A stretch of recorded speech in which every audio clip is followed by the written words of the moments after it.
Blessed morning, everyone. We are about to start our worship service.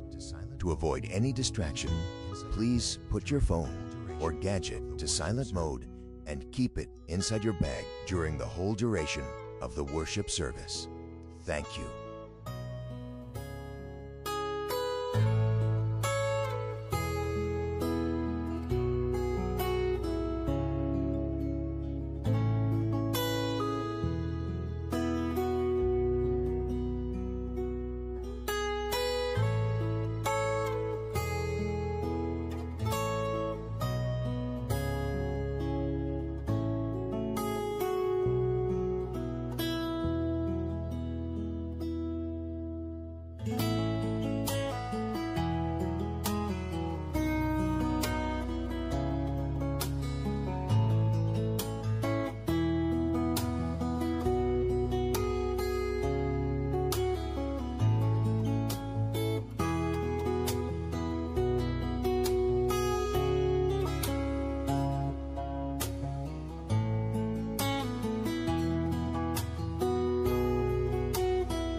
Isang magandang umaga po, isang mapagpalang umaga sa ating lahat. Sinabi ko mapagpala kasi 'di ba, despite ng may bagyo, naririto po tayong lahat. Biniles tayo ng Lord na tayo ay nagising ngayong umaga at naka-attend po ng ating worship service. Tayo po tayong lahat. Ayan. Napakapalad natin kasi hindi tayo nahadlangan ng bagyo para hindi natin masamba ang ating Panginoon sa umagang ito. Let us pray po. Hallelujah, Lord. Hallelujah. Panginoon, pinapupurihan ka namin, tinataas ka namin, dinadakila ka namin, O Diyos. Sa umagang ito, Panginoon, wala pong laman ang aming puso, ang aming isipan, kundi ang sambahin ka, Panginoon. Ang itaas ang pangalan mo, Panginoon. Ang ihayag ang kadakilaan mo sa umagang ito, Panginoon. Maraming salamat po, O Diyos. Sa umagang ito, Lord, aawitan ka namin, papalakpakan ka namin, sasayaw kami para sa iyo, Panginoon. Itataas namin ang dakila mong pangalan, O God. Wala kaming ibang sasambitin kundi salamat, Panginoon. Pinupuri ka namin, tinataas ka namin, dinadakila ka namin, O God. Aawitan ka namin sa umagang ito at nawa maging mabangon sa inyo para sa iyo ang aming pagsamba na gagawin sa umagang ito, O God.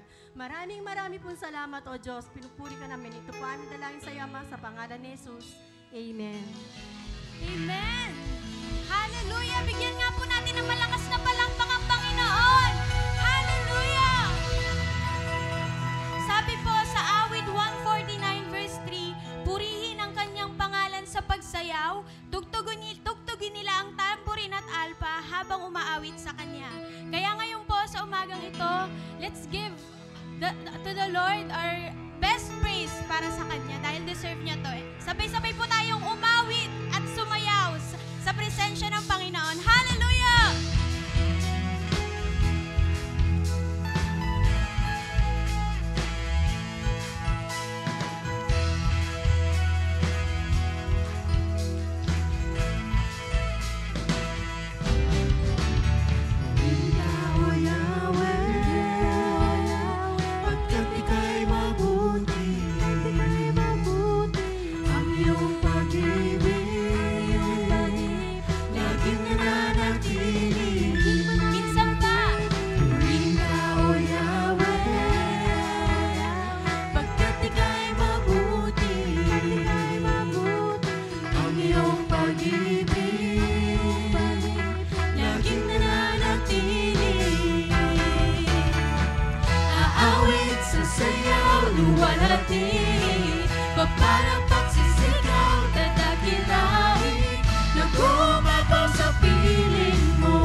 Papalakpak sisigaw, dadakilain, nagumabot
ating buhay.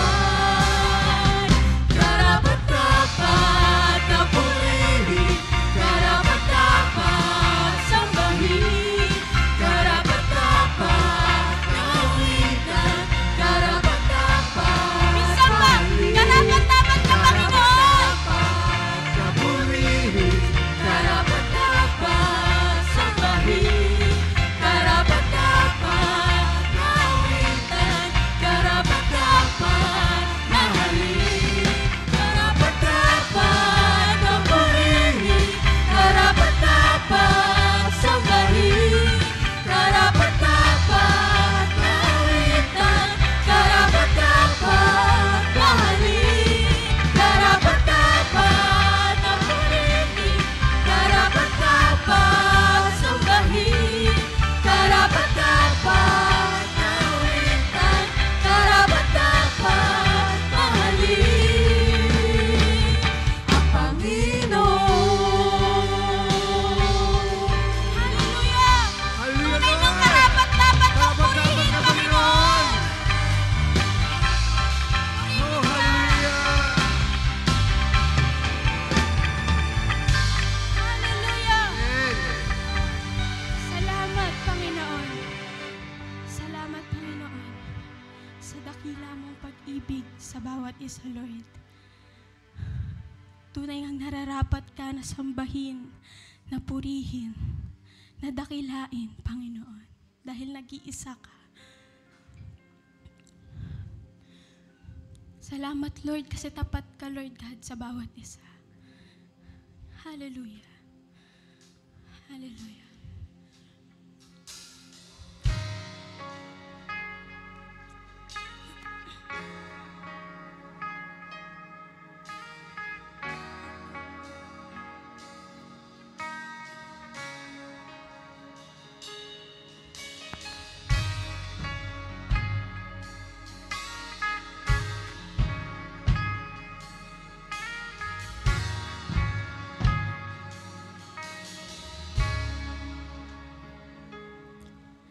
Salamat sa dakila mong pag-ibig. Salamat sa pagyakap mo, Ama. Ang presensya mo ang ninanais ko. Ang puso ko ay para lang sa'yo. Nararapat ka sa papuri, luwalhati at pagsamba. Jesus, ika'y dakilain, magpakailanman. Nararapat ka sa papuri, luwalhati at pagsamba. Itataas ang ngalan mo, Ama. Minsan pa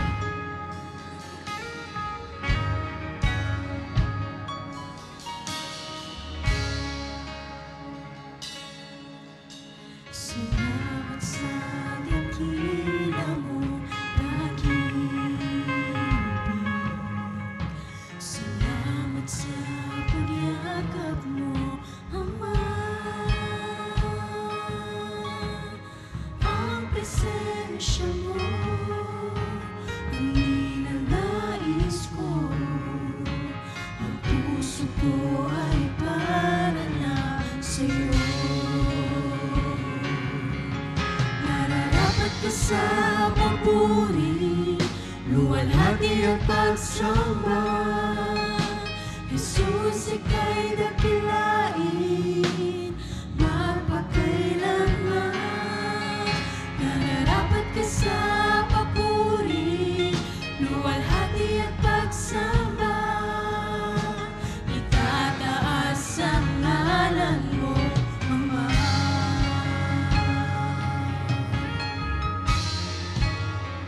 Hallelujah. Tunay ngang hindi ka nagbabago, Panginoon.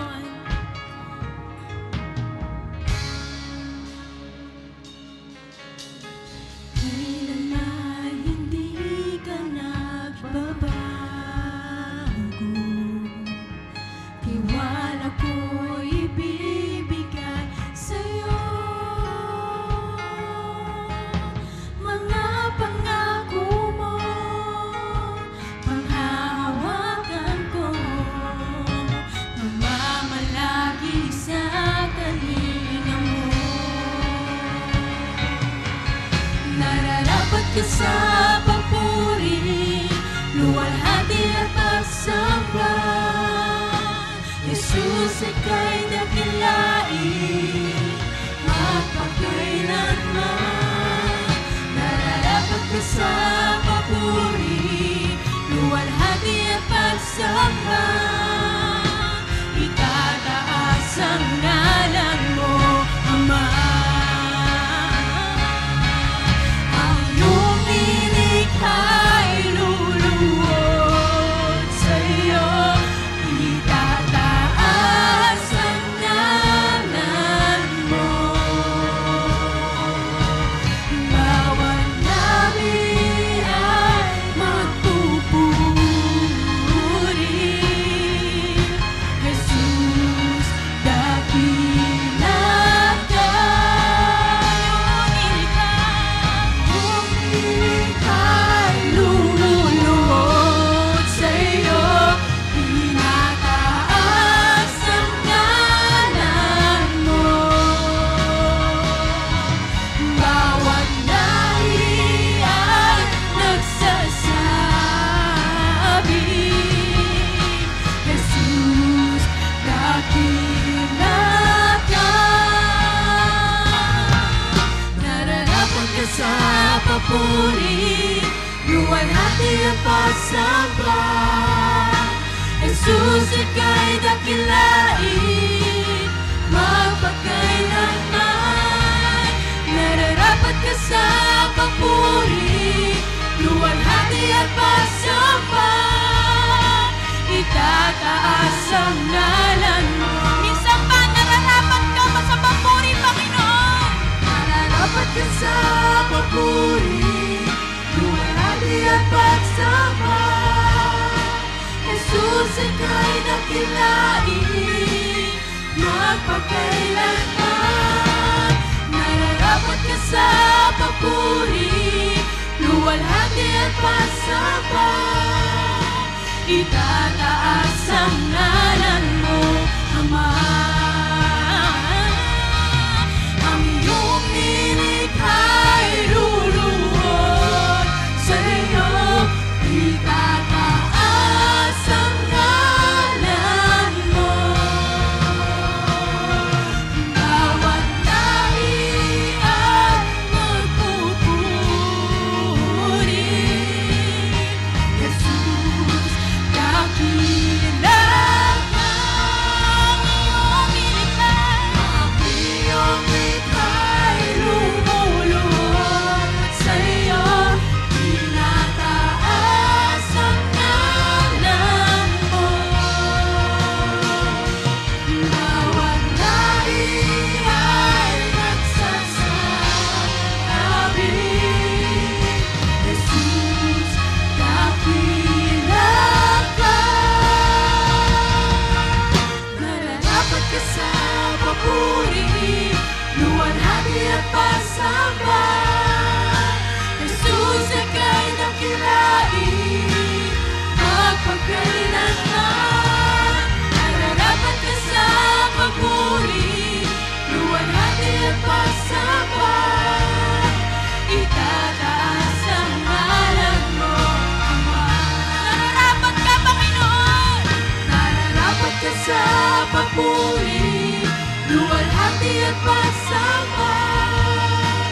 Jesus, ika'y dakilain, magpakailanman. Nararapat ka sa papuri, luwalhati at pagsamba. Itataas ang ngalan mo, Ama. Let's sing it prayerfully para sa Panginoon. Hallelujah. Tunay ang nararapat ka, Panginoon. Once again, let's sing it prayerfully para sa Lord.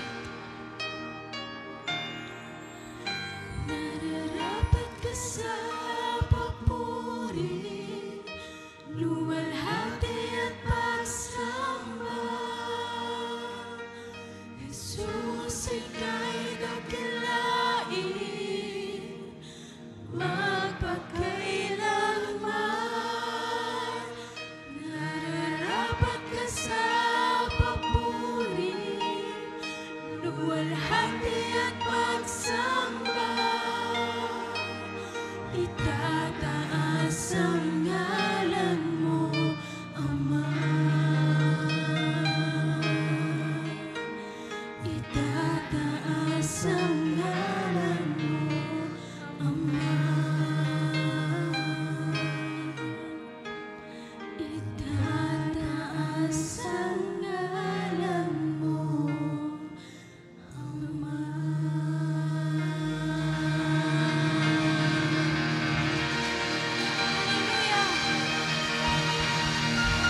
iyo ang lahat ng papuri at pasasalamat.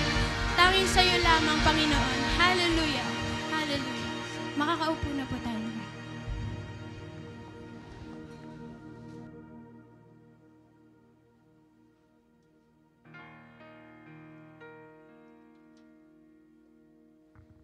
Ayan. Ang sarap po talaga magpuri sa Panginoon. Amen. Napakagaganda po ng mga lyrics ng ating mga kinanta. At tunay, nawa ang Lord ay talagang napanginitin natin sa ating pag-aawitan. At ngayon naman po, dadako tayo sa ating pagbibigay. Di ba po sa government, meron pong 4Ps. Sa ating pong pagbibigay ngayong umaga, meron naman pong 3Ps. Ayan. Bakit tayo ay magbibigay o nagbibigay para sa Panginoon? Parang hindi ko gusto yung nagbibigay, yung naghahandog. Ayan. Bakit tayo naghahandog sa Panginoon? Unang-una pong ang paghahandog po natin sa Panginoon o pagbibigay natin ng tithes and offering, ito po ay paraan para maipakita natin na ang Diyos natin ay ating sinasamba sa pamamagitan po ng ating paghahandog ng ating tithes and offering. So, nasasamba po natin ang Panginoon. Pangalawa po,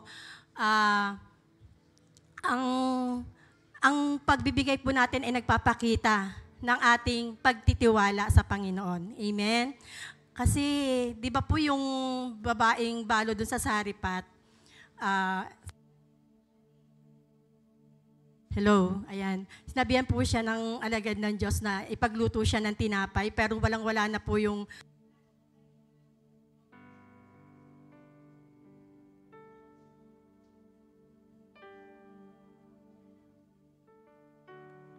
wala na pong harina, yung babaeng balo. Konting-konti na lang po at konti na lang yung langis niya. Pero sinunod pa rin po niya ang pinag-uutos ng alagad ng Diyos at pinagluto po niya yon. Dahil sa kanyang pagsunod, siya po ay pagpapala. So sa umaga pong ito, sa ating pagbibigay ng ating tithes and offering, paghahandog, andon yung pagtitiwala natin. Katulad po ng babaeng balo. Sinunod niya yung utos ng Diyos, pinagluto niya yung alagad ng Diyos na yon.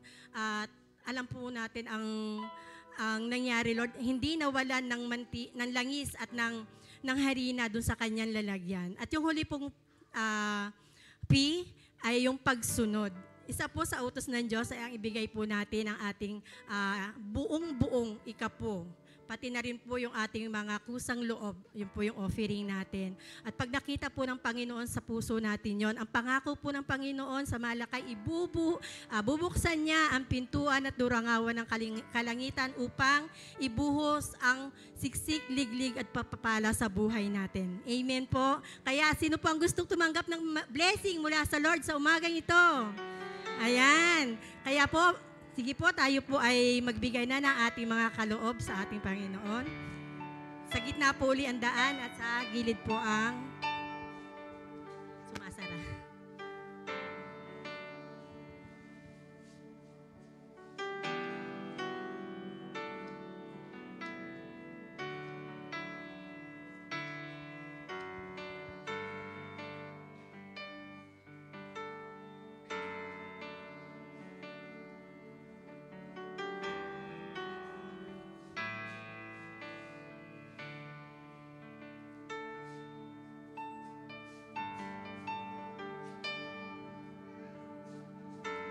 Tayo po imanalangin. Aming Diyos, Ama na makapangyarihan sa lahat, patuloy po kami nagpupuri, nagpapasalamat, Panginoon, sa kabutihan mo po sa buhay namin. Sa bawat araw na ng buhay namin, Lord, nararanasan namin ang kabutihan mo, ang mga pagpapala mo, Lord, natatanggap namin, O God. Kaya naman karapat dapat ka pong tumanggap ng aming pagpupuri, ng aming pagsamba, ng aming pasasalamat at ng aming handog sa umagang ito, O God. Nawa po, Panginoon, napangiti ka namin sa aming mga ginawa sa umagang ito, O God. Maraming pong salamat, Panginoon. I-bless mo pong patuloy, Lord, ang mga kapatiran ko na patuloy na nagbibigay ng kanilang tithes and offering, O God. At maging po, Lord, yung mga hindi po namin member pero patuloy na sumusuporta po sa iyong iglesia. Maraming pong salamat sa buhay nila. Patuloy mo po silang pagpalain. Salamat po. Ito po ang aming dalangin sa iyo, Ama, sa pangalan ni Jesus. Amen. Ayan. At para naman po sa ating birthday greetings, happy birthday po kay Sister Ay, ang ganda. Artistahin talaga. Happy birthday to Sister Kylie Takalan sa November 12. Kantahan po natin siya ng happy, happy birthday.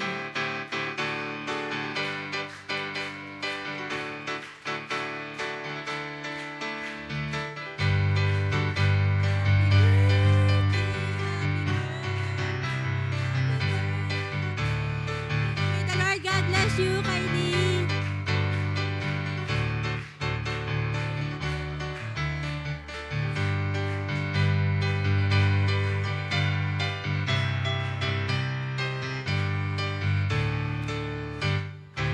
Happy birthday, Kylie. Ang ganda-ganda naman talaga. Ayan po, at para po sa ating announcement, meron po tayong prayer gathering every Saturday. Ay, sa Saturday po, sa Saturday na yon. First and third Sunday po ng buwan, tayo po ay merong prayer gathering, 8 a.m. to 10 a.m. Ayan po, attend po kayo nung pong Saturday. Kahapon, ang ganda-ganda po ng mga testimony ng mga kapatiran natin. Ayan po, at meron din pong youth fellowship sa Sunday, November 23. Sa next Sunday po yan, 1 p.m. to 3 p.m. Ayan po. At para naman po sa salita ng Diyos, sinatawagan ko na po ang kanyang lingkod, Pastor Alex Dicas.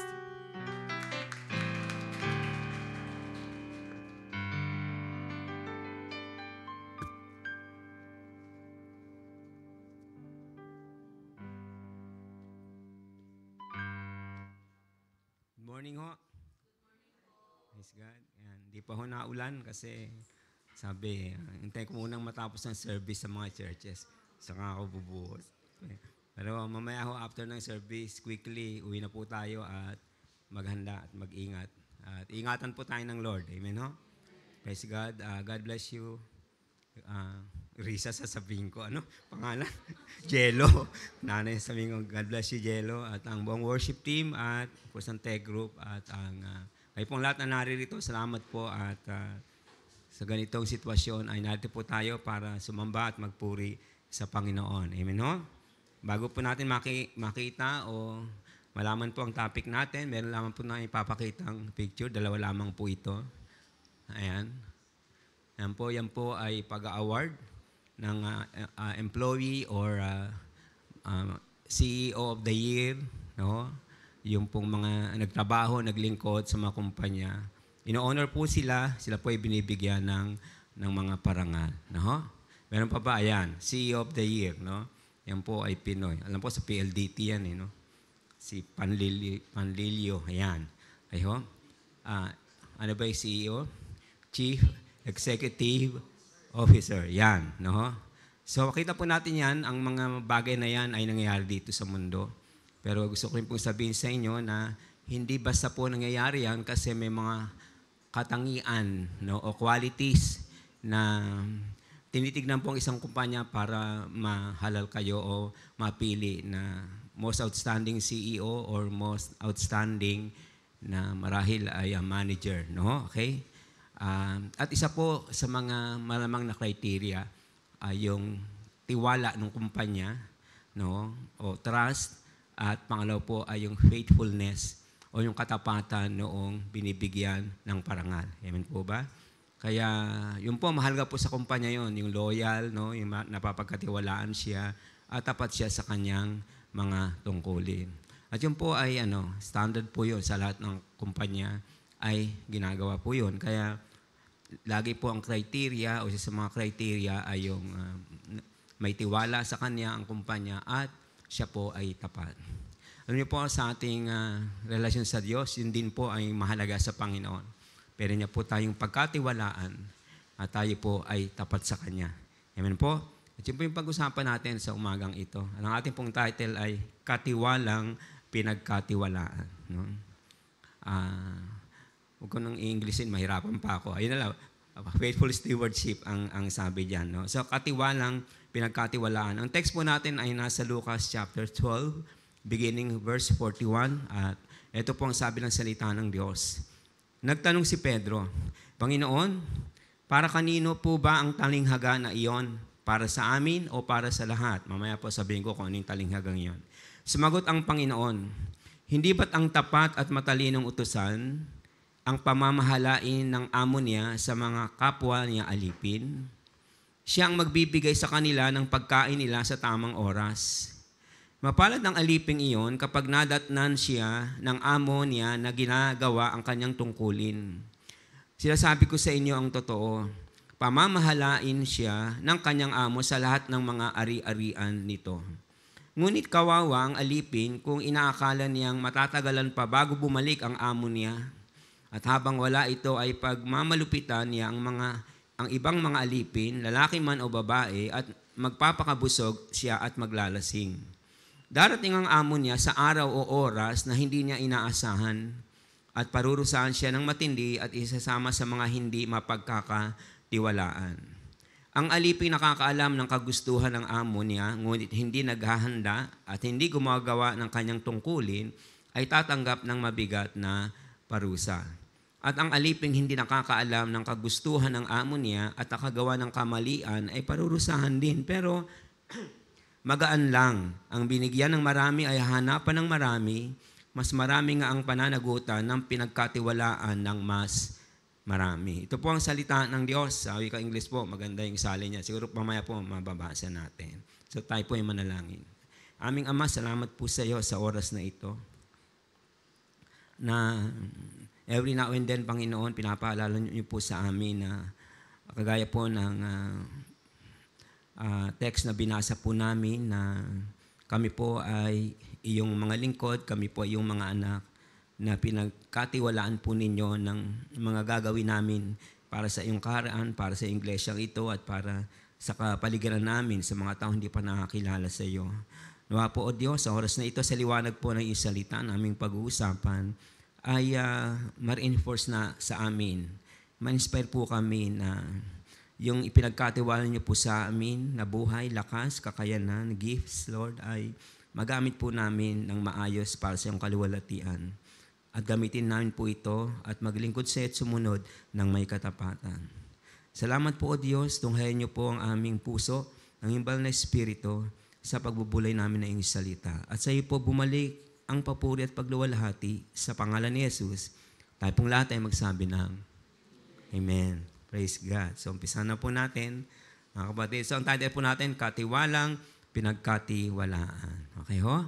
So, siguro define po muna natin ano po ba yung katiwala. Ito po sa English ay steward, no? Ang kanyang noun ay stewardship, no? Stewardship or pagkakatiwala. Ito po ay sabi ay pangangasiwa, pangangalaga at pagpapahalaga sa isang bagay o responsibilidad na ipinagkatiwala sa atin na pansamantala ng ibang tao. So, halimbawa po, kung kayo nga po ay nagtatrabaho, at meron po kayong mga leaders, no? So may pinagkatiwala po sa inyo, no, kung anumang trabaho 'yan. Tapos kayo po yung nangangasiwa doon, nangangalaga at nagpapahalaga. Lalo kung may posisyon po kayo. Kung may posisyon po kayo sa kumpanya, yan po pinapangasiwaan ninyo, no? Pinangungunahan ninyo, no? At pinangangalagaan nyo yung takbo ng inyong mga nasasakupan, kung ano yung gustong marating ng kumpanya, at pinapahalagahan nyo po yung inyong trabaho at yung inyong mga nasasakupan. Amen po ba? No? Walang iniwan din yan sa family. Sino po mga magulang dito? Pakitaas po ang mga kamay. Ang dami. No? O kayo po ay pinagkatiwalaan. Pinagkatiwalaan po kayo ng isang responsibilidad na maging magulang. Amen po ba? So ano po ang in-expect ng Lord sa inyo? Pangangasiwaan niyo po ang inyong pamilya, pangangalagaan niyo po sila, pahalagaan niyo po sila. So ibig po sabihin, gagawin niyo po yung lahat para sa kapakanan nila. Amen po ba? Yan po ay totoo sa lahat ng relasyon. Lalo din po sa ugnayan po natin sa Diyos. Mahalaga po sa Panginoon yung stewardship o pagkakatiwala. Amen po ba? At yan po yung didiinan natin sa umagang ito sa mensahe ng salita ng Diyos. Ang ibang katawagan dito sa pagiging stewards ay isang manager o superintendent. Ayan, no? Yan po yung salin na mas familiar sa atin. Manager. Sabihin sa katabi nyo, manager ka pala. Hindi ko alam. Yan. No? Manager. O, yung manager, naglilibre yan. Di ba? Yung manager, naglilibre yan. Kaya, libre mo nga ako. Yan. No. Di ba? Okay, ho. Ano po, ano ang unang minamanage ng isang manager? Yung kung ano yung function niya. Tayo po, ang unang pinapamanage sa atin ng Lord, yung buhay natin. Amen po. Manager po tayo ng buhay natin. So pag nagloko ang buhay natin, tayo po ang mayroong kagagawan. Kasi tayo yung manager. Tayo yung steward ng buhay natin. Of course, may gabay yung mga kapatid, yung mga magulang, yung mga ibang tao may concern. Pero ultimately, ang responsible po na manager sa buhay natin, sa buhay ko ako, sa buhay mo ikaw, sa buhay nyo mga youth, kayo yon. No? Hindi nyo pwedeng isisi sa iba pag nagka-problema ang buhay. Hindi. Kasi kayo ang mismo ang pinaka-ultimate manager ng buhay nyo. First, ang pinaka-greatest manager na pwedeng tumingin sa buhay natin ay ang ating Diyos. Amen po ba? So, tandaan po natin yan. Tandaan po natin yan. Tayo po ay pinagkatiwalaan. At ang unang dapat i-manage po natin, yung buhay natin. Yan. Hindi lang po sa spiritual, no? Maging dito sa mundong ito. So, ang isang maayos na manager na minamanage niya ang buhay niya ng maayos, hindi siya gagawa ng mga bagay na lalabag sa batas dito kasi siya po ay mapapahamak, siya ay makukulong. Hindi siya mag-i-engage sa drugs kasi masisira ang buhay niya. No? Naiintindihan po ba natin? Pag kayo po professional, nagtatrabaho, hindi kayo gagawa ng mga illegal kasi matatanggal kayo sa trabaho, makukulong pa kayo. Kailangan i-manage po yung buhay natin, no, ng maayos. Okay? Kaya uulitin po natin, ang sabi ng salita ng Diyos, ang ultimate na responsible sa buhay natin, tayo mismo ang sarili natin. Kaya kailangan po ay maging maayos yung pag-manage natin sa ating buhay. So punta na po tayo sa ating text. Number 1, ang bawat isa sa atin ay katiwala, manager or steward. Sabi po, sa wikang Ingles ito. Then Peter said to him, Lord, do you speak this parable only to us or to all people? And the Lord said, who then is that faithful and wise steward, whom his master will make ruler over his household to give them their portion of food in due season? So, tingnan niyo po. Ayun, i-contextualize natin. Tayo po bilang mga anak ng Diyos, no? May nadagdagan yung ating pagiging steward. Hindi lang po tayo steward ng buhay natin dito, spiritually steward din po tayo ng buhay natin na spiritually. Amen po ba? Kaya, obligado po tayong lumago sa Panginoon. Ang church po ay nandyan para gumabay, tumulong, para lumago tayo spiritually. Amen po ba? Kaya may discipleship tayo, may worship service tayo, may mga seminar tayo. Pero, sa kahulihan po, tayo po mismo ay steward ng spiritual na buhay natin. Gusto po ng Diyos, tayo mismo ay merong effort o meron po tayong kagustuhan o pagnanais na lumago sa Kanya. Naintindihan po ba natin? Naintindihan po ba natin? Bakit? Kasi po, bawat isa sa atin ay katiwala. Katiwala po tayo ng Panginoon. At ang unang gusto ng Diyos na ayusin natin, i-manage natin yung relasyon natin sa Kanya. Gusto po ng Diyos, ito'y tumatatag, lumalalim, lumalago. Amen po ba? Amen po ba? Ganon din sa mga magulang. Gusto niyo po sa inyong mga anak, lumalakas siya, lumalago siya, nagmamature siya. So that pagdating ng panahon, may sarili na siyang family, ay maayos din yung kanyang pamamalakad sa kanyang family. Ganon din po ang Diyos. Individually, pinag-usapan lang po natin dito individually. Bawat isa sa atin. Gusto po ng Diyos, lumalago tayo, nagmamature tayo, sumisigla tayo sa relasyon sa Kanya kasi tayo po ay steward. Pinagkatiwalaan tayo ng Diyos. Ngayon po, tayo ay mga katiwala ng Diyos dahil sa ang lahat ng mayroon tayo ay galing sa Kanya. Ayan po ba? So, pakinggan po natin ito. Mga katiwala tayo ng Diyos dahil sa ang lahat ng mayroon tayo ay galing sa Kanya. Kaya, ultimately sa lahat ng gagawin natin dito, magbibigay po tayo ng account sa Diyos later on. But bago yan, basahin po muna natin yung awit 24:1. Ang sabi po ni David sa awit 24:1, The earth is the Lord's, and the fullness thereof, the world and they that dwell therein. Sa Tagalog po, ang lupa ay sa Panginoon at ang buong narito, ang sanlibutan at silang nagsisitahan dito. Nagmamayari po ng lahat ay ang Diyos. Amen po ba? So, lahat po tayo, own tayo ng Diyos, nilikha tayo ng Diyos at lahat na nakikita natin at di natin nakikita. Deuteronomy chapter 10 verse 14. The heavens, indeed, the highest heavens, belong to the Lord your God, as does the earth and everything in it. Hindi niya po ba natin? Bakit po in-emphasize ito ng salita ng Diyos? Para ipakita po sa atin na merong karapatan ang Diyos sa buhay natin. Hindi po pwedeng wala siyang pakialam. May pakialam po ang Diyos sa buhay natin. At ayaw natin na napapakialaman. Sino dito gusto pinapakialaman siya? Ayaw po natin, no? Ayaw po natin. Pag sinabay tayo ng magulang natin, ang dating sa atin negative. Kasi ayaw natin pinapakialaman. Pero ang Diyos gusto niya, pakialaman tayo ang buhay natin. Bakit po? Kasi gusto niya umayos ang buhay natin. Naintindihan po ba natin? Kasi tayo ay nilikha ng Diyos. Sabi po sa Santiago 1:17, ang lahat ng mabuti, ayan, at ganap na kaloob ay buhat sa Diyos mula sa Ama na lumikha ng mga tanglaw sa kalangitan. Hindi siya nagbabago o nagpapakita ng bahagya lamang na pagbabago. So lahat po ng nakikita natin, di nakikita, tayo po mismo. Lahat po yan galing sa Diyos. Amen po ba? Ang buhay natin galing sa Diyos. Kaya sabi ko nga po sa inyo, tayo po manager ng buhay natin. Pero merong talagang pinaka-manager tayo, ang Diyos yun.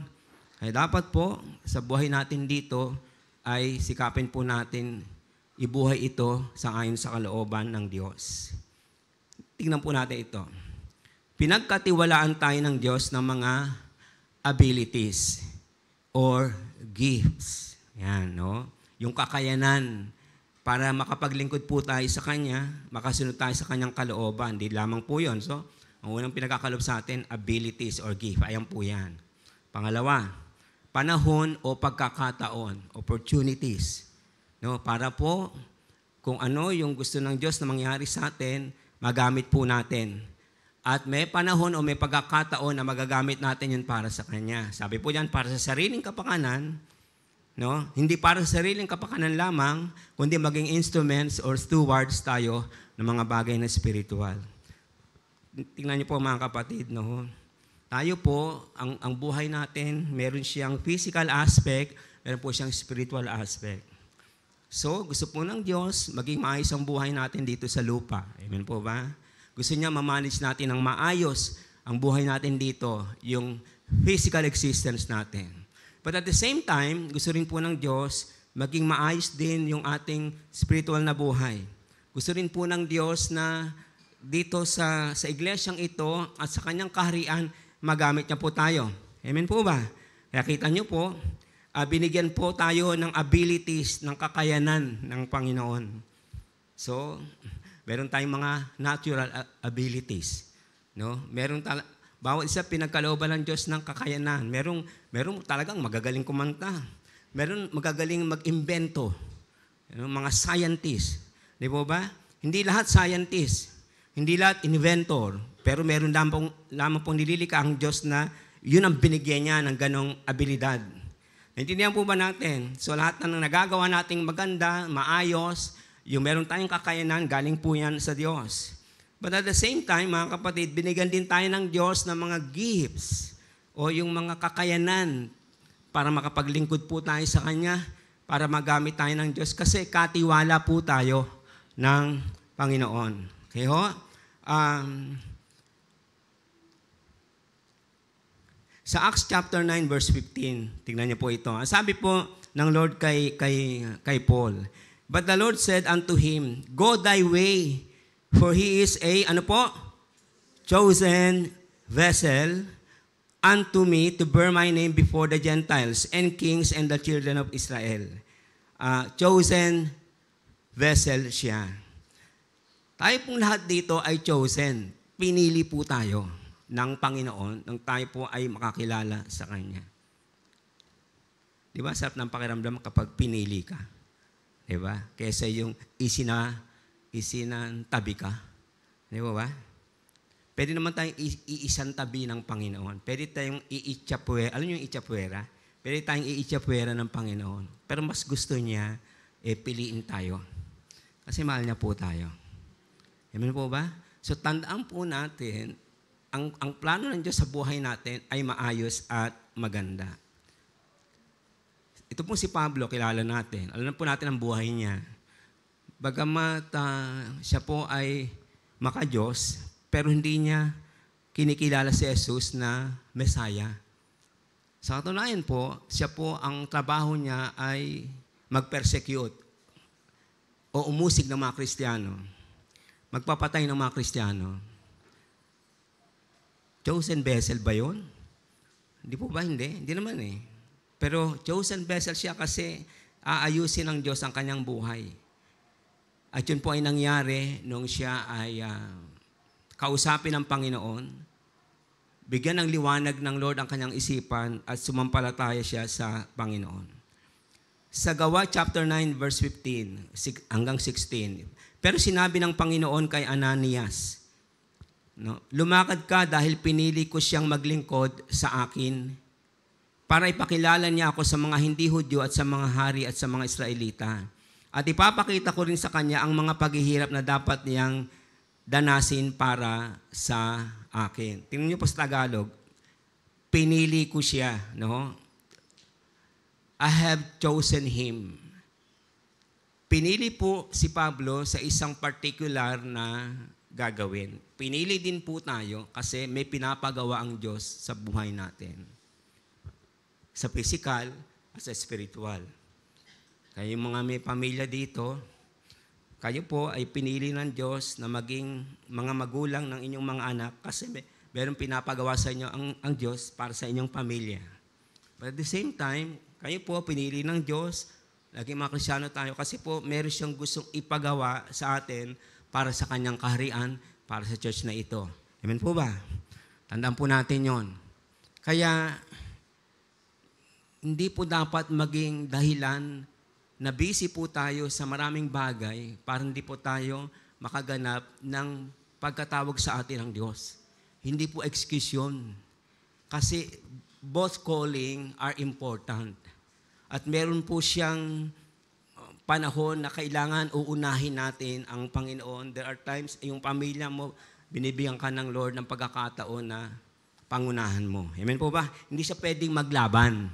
Hindi po siya pwedeng mag-conflict. Hindi po itinayo ng Diyos ang family para maging conflict sa church. Hindi po. Dapat po mag-complement sila. Yun po yung design ng Diyos. Kaya gustong-gusto po ng Panginoon yung sinabi ni Joshua, as for me and my house, we will serve the Lord. At struggle po ng marami sa atin yan. Especially kapag hindi pa tayo buo sa Panginoon. Amen, no? At naiintindihan po natin yon. Kung merong isang bagay na dapat kayo ipagpasalamat sa Panginoon, kung kayo sa pamilya buo na nasa Lord, yun na po ang pinakamagandang nangyari sa inyong family. Kayo po ay nasa Panginoon, naglilingkod. Atin ang service, hindi na yun may struggle. Merong hindi papayag, merong hindi sasama, hindi. Sama-sama kayong pupunta. Bakit? Kasi isa po kayo sa Panginoon. Amen po ba? So pag nakakaroon po kayo ng mga maraming tanong, isang bagay na dapat tandaan ninyo, kasama ko anak ko sa church, kasama ko sa church, kasama ko magulang ko sa church, kasama ko family ko sa church. Amen po ba? Wala na pong pinakamaganda doon. Wala na pong pinakamasarap doon. At doon po sa iba sa atin na hindi pa natin nakakasama, ipapanalangin po natin sila. Amen po ba? Bibigyan po natin sa pagkakataon makatira ng good years ng Lord. Kasi po, may plano ang Diyos sa bawat mga tao. Okay ho? Naintindihan po natin? Ngayon po, dito kay Pablo, okay ho? Balikan muna natin siya. Kasi, napakahirap na gamitin si Pablo sa kanyang buhay na ganon. Tingnan niyo po ito. In His sovereign will, o yung dakilang kalooban ng Diyos, God chose us with all, nandiyan ba yan? Ayan. With all the imperfections, Tagalog po ay kapintasan. Sino dito walang kapintasan? Salamat. Kasama tayo dito sa imperfect. And shortcoming. Sino dito po may limitasyon, may kakulangan? Ayan, salamat din. Okay? Yung iba nag-iisip pa, may kakulangan ba ako? No? Pero lahat naman nagtaas. Okay. That we have. Tingnan niyo po ang Diyos.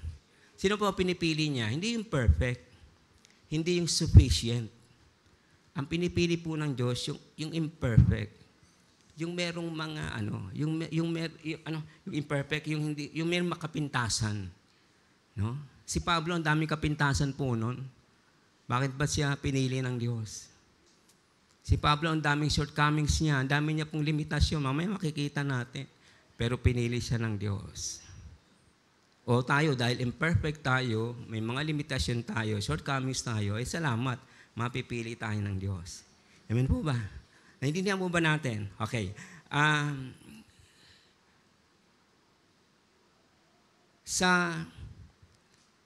Yung trust po at yung integrity, mahalaga po sa tao yan. Tingnan niyo po. Pag mag-apply po sa trabaho, very basic ito. Kailangan po merong, resume ba tawag doon? Kailangan po yun, di po ba? Bakit po? Kasi i-assess ng employer o kung sino man yung naka-assign doon, kung sino po talaga kayo. So meron kayong at least yung general background ng buhay nyo, kung sino kayo. No? At of course, minsan may mga interview pa, tama? At may mga exam pa. No? Doon sa mga bagay na yon, doon nila ibabase, ito ba ay tatanggapin ng kumpanya o hindi. Pero at least may pagbabasihan sila. Pag natanggap po kayo, may pinagbasihan sila, kaya kayo natanggap. Pag hindi kayo natanggap, meron din silang pinagbasihan, bakit hindi kayo natanggap. Amen po ba? Pero ang unang-una, sa perspective sa mundo, kailangan, ano yung dapat nakatanggap-tanggap sa'yo para matanggap ka namin? Sa Diyos po, iba. Ang hahanapin ng Diyos, yung hindi katanggap-tanggap sa atin. At kaya niyang tanggapin yon. Amen po ba? Baliktad po ang Diyos. Pag hindi tayo kaya magpasa ng resume sa Diyos kasi bagsak tayo. Bagsak po tayo sigurado. Hindi natin kailangan yon. Ang kailangan lang po sa atin ng Diyos ay yung brokenness ng puso natin. At yun po yung hinahanap ng Diyos. Nung po si Pablo ay nahulog sa kanyang donkey, yun po ay symbolic ng pagbagsak ng kanyang pride. No? Kasi dala niya yung sulat ng authority sa Damascus, huhulihin niya ang lahat ng Kristiyano at ipapakulong niya. At may mga escort pa siya. Pero tingnan niyo po, dahil gusto siyang gamitin ng Diyos at mahal siya ng Panginoon, siya po ay inaresto doon sa daan ng Damasco. At doon po nakita niya ang napakaliwanag na sinag to the point na nabulag siya. At kakapakapa siya. For the first time, kailangan niya ng may umalalay. Walang umaalalay kay Pablo kasi magaling siya. Wala siyang tinatanong kasi magaling siya. Hindi siya pwedeng gamitin ng Diyos kung gano'n siya kagaling. So kailangan sirain muna siya ng Diyos. I-break po muna siya ng Diyos. Amen po ba tayo doon? At doon na-realize ni Paul, gagaano siya. Hindi pala siya magaling. Kaya sabi niya po, ang isa sa confession niya, among the sinners, I am what? I am chief. Sa lahat ng mga makasalanan, ako pinakagrabe. Ako ang pinaka-serious. Ba't niya nasabi yun? Kasi hindi niya akalain na maaayos pa ang kanyang buhay. Pero inayos po ng Panginoon dahil sa kanyang biyaya. Kaya the more po na we feel imperfect and limited, mas lalo po tayong pwedeng gamitin ng Diyos. Amen po ba? At doon na nagsimula yung from Saul, naging Paul siya. Ulitin ko, no? Hindi natin kailangan magpa-impress sa Diyos para tanggapin niya. O sige, qualified kang maglingkod, qualified kang magganito. Hindi. Ang una pong ika-qualify sa atin ng Diyos, yung aayusin niya yung puso natin. And that is the most important part po ng relasyon natin sa Diyos. Hindi yung head, kundi yung puso natin. Amen po ba? Kaya, nung si Saul po, si Saul ay naging Pablo na kita na po natin gaano na siya katender. O gaano na siya nabago yung kanyang buhay. Pag tayo po gustong gamitin ng Diyos, lagi yan because of His grace and His good intention. No, wala pong masamang balak sa atin ng Panginoon. Kaya wag na po tayong matakot, wag na po tayong mangamba. No, pag merong gustong ipagawa sa atin ng Diyos, sigurado po yon para sa Kanyang kaluwalhatian, para sa kabutihan natin. And maybe mahirap nga, maybe may mga cost to pay. Pero kailangan po yon kasi bahagi yon ng pagpili sa atin ng Panginoon. Sa 2 Corinthians chapter 4 verses 8 to 11, sabi po, sa aming pangangaral, ginigipit kami sa lahat ng paraan pero hindi kami nalulupig. Kung minsan kami ay naguguluhan pero hindi kami nawawalan ng pag-asa. Maraming umuusig sa amin ngunit hindi kami pinababayaan ng Diyos. Kung minsan sinasaktan kami ngunit hindi tuluyang napapatay. Lagi kaming nasa bingit ng kamatayan tulad ng nangyari kay Jesus. Para sa pamamagitan ng aming buhay ay makita rin ang buhay ni Jesus. Lagi kaming nasa bingit ng kamatayan dahil sa paglilingkod namin kay Jesus. Para sa pamamagitan ng aming katawang may kamatayan, makita ng lahat ang buhay ni Jesus. Ito po yung testimony ni Paul. Nung pinili po siya ng Diyos, hindi naman naging very smooth ang buhay niya. Hindi po. Sabi niya nga, ito yung kinakanta natin na yes Lord, no? Tinagalog lang to. No, ito po yun, di ba? Ito po yun. Ito po yung Tagalog version niya. So, alam natin yan. Nung nag-yes tayo sa Diyos, hindi naman naging very smooth talaga, di po ba? Ang paglilingkod at pagsunod natin, hindi po. May mga battles talaga eh. Meron talagang mga hindrances na hinaharap tayo. There are times, dahil puwersa ng sanlibutan, there are times puwersa ng kadiliman, there are times kasi katigasan ng ulo natin. But whichever the case, yun po yung nagiging dahilan bakit nagkakaroon tayo ng problema sa pagsunod at paglilingkod sa Diyos. Pero salamat po, sabi ni Paul, kahit na nangyayari mga bagay na ito, hindi kami tuluyang nalulugmok. Bakit po? Kasi merong Diyos na nagpapalakas at nagtatayo. Amen po ba? Amen po ba? Okay, salamat po. Next, tingnan po natin ito maganda. 1 Corinthians 15:10. But by the grace of God, ano po? I am what I am. And His grace toward me was not in vain. But I labored more abundantly than they all. Yet not I, but the grace of God which was with me. Tingnan niyo po, sinasabi ni Paul. Minsan naiisip niya, galing ko ba ito? Kakayanan ko ba ito? Hindi. It's because the grace of God. Hindi na po natin, minsan sumisipa pa rin kay Paul eh. Yung humanity niya. Kaya siya po ay, ang isa pong hina ni Paul ay pride. Pastor, bakit po pride? Kasi po sobrang dami ng revelation sa kanya ng Diyos. Na minsan, yun ang naging dahilan para magyabang siya. Isa po yun sa kanyang weakness. Marami po siyang weaknesses. Pero ginamit pa rin ng Diyos yung weakness niya para siya po ay patuloy na i-mold ng Lord. Kaya sabi sa 2 Corinthians chapter 12, verse 9 to 10, ano ba sabi doon? When I am weak, then I am strong, di ba? Because of the grace of God that is more than sufficient sa aking pangailangan. Amen po ba? Kita niyo po sa pagsunod natin at paglilingkod sa Diyos, kagaya ni Paul, palagi lang po sa biyaya ng Panginoon. Tayo po ay mga stewards, hindi dahil magagaling tayo, may kakayanan tayo. Of course, binigyan tayo ng gift, binigyan tayo ng kakayanan, pero hindi po talaga yung ultimate reason. Ang ultimate reason pa rin kasi mabiyaya ang Diyos sa atin. Number 2, mga kapatid, ang bawat isa sa atin ay dapat maging tapat na katiwala. Una, sabi natin, number 1, lahat po tayo ay katiwala ng Diyos. Pero anong klaseng katiwala? Sa number 2 po, ang sabi ng ating text ay ganito, tayo po ay dapat maging tapat na katiwala. Lucas chapter 12, tuloy po natin yung mga verses. Sumagot ang Panginoon, Hindi ba ang tapat at matalinong utusan ang pamamahalain niya, ang pamamahalain ng amo niya sa mga kapwa niya alipin? Siya magbibigay sa kanila ng pagkain nila sa tamang oras. Mapalad ang alipin yun kapag nadatnan siya ng amo niya na ginagawa ang kanyang tungkulin. Kayo? Ang tapat na katiwala, next, ang tapat na katiwala ay aktibong ginagawa ang kanyang responsibilidad o pagkatawag ng Diyos sa kanya. Tingnan niyo po yung parable, ang sabi diyan.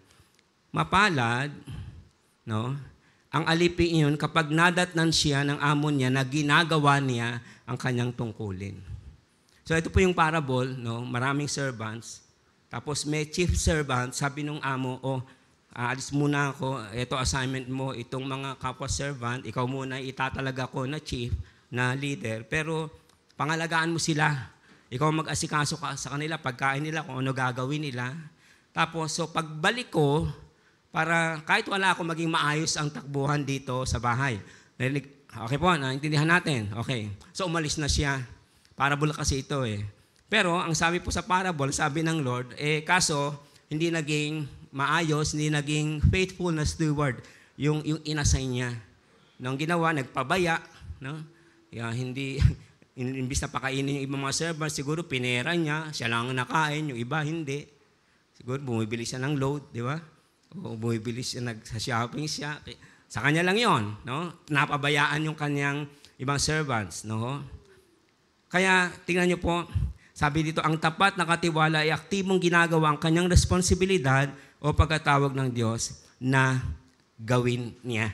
Kaya tayo po, mga kapatid, gawin po natin ng may tamang attitude ng pagiging responsible yung ginagawa natin sa Lord. Amen po ba? Ano man yung ginagawa natin dito, maging responsible po tayo. Bigyan natin ng panahon, gawin natin ang makakaya natin best. Kasi po, ito ay isang pagkakatiwala sa atin. Privilege na pinili po tayo ng Diyos. Privilege na po yun. Pwede naman niyang piliin ng iba.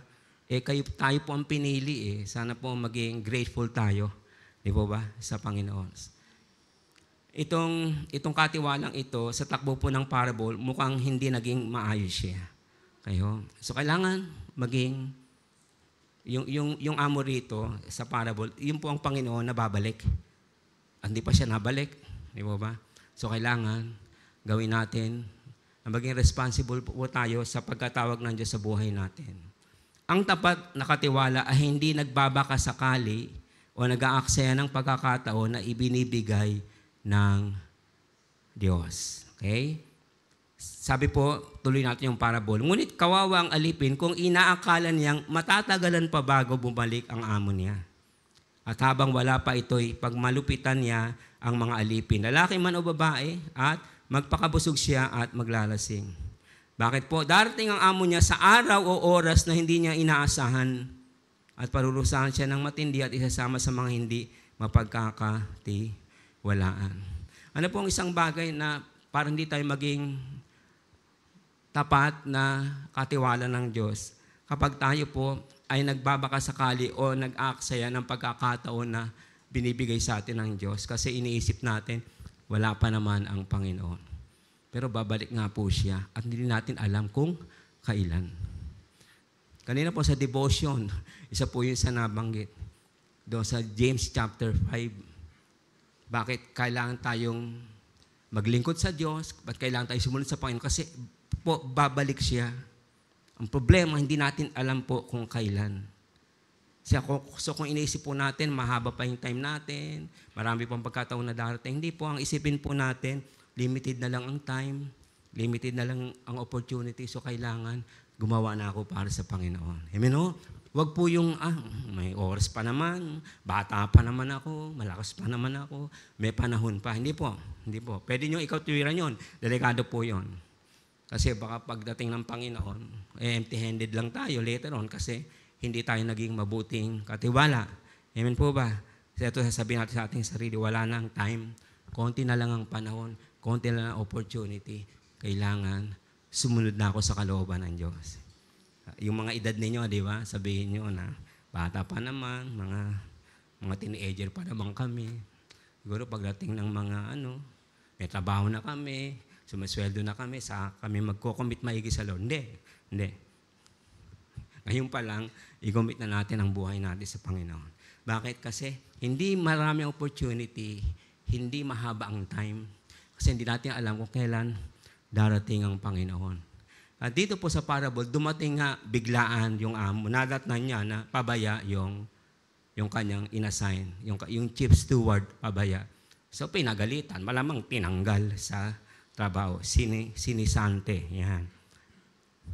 At ayaw po ng Diyos na, kung meron isang bagay po na ayaw ng Diyos, yung mag-fail siya, o mag-fail tayo, doon sa mga pinapagawa niya sa atin. Kasi dinesign po tayo ng Diyos para magtagumpay, hindi para mag-fail. Amen po ba? Hindi po tayo tinawag ng Diyos para mag-fail. Tinawag po tayo ng Diyos para magtagumpay. Nilikha po tayo ng Diyos para umayos tayo dito, hindi pumangit ang buhay natin. And bilang mga anak ng Diyos, gusto po ng Panginoon, kung tayo po ay naglilingkod sa Kanya at sumusunod, lagi nating tandaan na ang panahon, ang opportunity, limited lang. So gawin na po natin ang dapat natin gawin habang meron pang ganyan. Ang dapat na katiwala ay pinaghahandaan ng oras ng pagbibigay sulit niya sa Diyos. Basahin nga po natin, 1, 2, 3. Ulit. Yung iba na palunok. 1, 2, 3.